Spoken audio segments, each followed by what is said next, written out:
Mazmur pasal 105 ayat 1-45. Puji-pujian atas segala perbuatan Allah di masa lampau. Bersyukurlah kepada Tuhan, serukanlah namanya, perkenalkanlah perbuatannya di antara bangsa-bangsa. Bernyanyilah baginya, bermazmurlah baginya, percakapkanlah segala perbuatannya yang ajaib. Bermegahlah di dalam namanya yang kudus. Biarlah bersuka hati orang-orang yang mencari Tuhan. Carilah Tuhan dan kekuatannya, carilah wajahnya selalu. Ingatlah perbuatan-perbuatan ajaib yang dilakukannya, mujizat-mujizatnya, dan penghukuman-penghukuman yang diucapkannya. Hai anak cucu Abraham, hambanya, hai anak-anak Yakub, orang-orang pilihannya. Dialah Tuhan Allah kita, di seluruh bumi berlaku penghukumannya.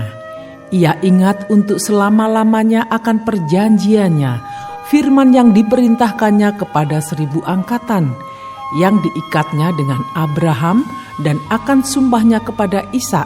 Diadakannya hal itu menjadi ketetapan bagi Yakub, menjadi perjanjian kekal bagi Israel. Firman-Nya, kepadamu akan kuberikan tanah Kanaan sebagai milik pusaka yang ditentukan bagimu.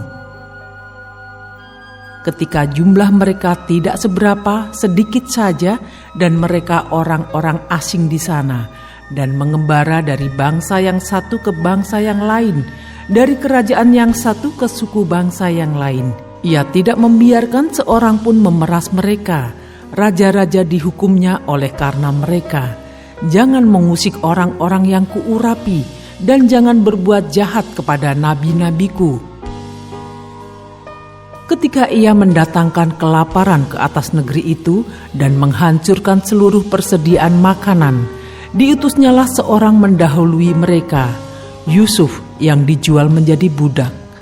Mereka mengimpit kakinya dengan belenggu, lehernya masuk ke dalam besi, sampai saat firman-Nya sudah genap dan janji Tuhan membenarkannya.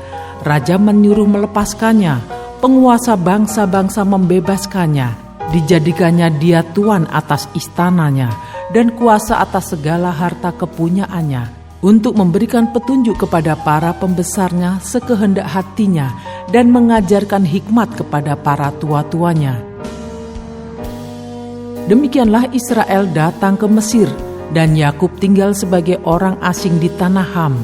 Tuhan membuat umat-Nya sangat subur dan menjadikannya lebih kuat daripada para lawannya. Diubahnya hati mereka untuk membenci umat-Nya, untuk memperdayakan hamba-hambanya. Diutusnya Musa hambanya dan Harun yang telah dipilihnya. Keduanya mengadakan tanda-tandanya di antara mereka dan mujizat-mujizat di tanah Ham. Dikirimnya kegelapan, maka hari menjadi gelap, tetapi mereka memberontak terhadap firman-Nya. Diubahnya air mereka menjadi darah, dan dimatikannya ikan-ikan mereka. Katak-katak berkeriapan di negeri mereka, bahkan di kamar-kamar raja mereka. Ia berfirman, maka datanglah lalat pikat dan nyamuk-nyamuk di seluruh daerah mereka. Dicurahkannya hujan es ganti hujan mereka, dan api yang menyala-nyala di negeri mereka.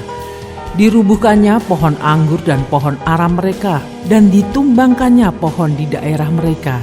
Ia berfirman, maka datanglah belalang, dan belalang pelompat tidak terbilang banyaknya, yang memakan segala tumbuh-tumbuhan di negeri mereka, dan memakan hasil tanah mereka. Dibunuhnya semua anak sulung di negeri mereka, mula segala kegagahan mereka. Dituntutnya mereka keluar membawa perak dan emas, dan di antara suku-suku mereka tidak ada yang tergelincir. Orang Mesir bersuka cita ketika mereka keluar, sebab orang-orang Mesir itu ditimpa ketakutan terhadap mereka. Dibentangkannya awan menjadi tudung dan api untuk menerangi malam. Mereka meminta, maka didatangkannya burung puyuh, dan dengan roti dari langit dikenyangkannya mereka. Dibukanya gunung batu, maka terpancarlah air, lalu mengalir di padang-padang kering seperti sungai. Sebab ia ingat akan firman-Nya yang kudus, akan Abraham hambanya. Dituntunnya umat-Nya keluar dengan kegirangan, dan orang-orang pilihannya dengan sorak-sorai. Diberikannya kepada mereka negeri-negeri bangsa-bangsa, sehingga mereka memiliki hasil jerih payah suku-suku bangsa, agar supaya mereka tetap mengikuti ketetapannya dan memegang segala pengajarannya. Haleluya!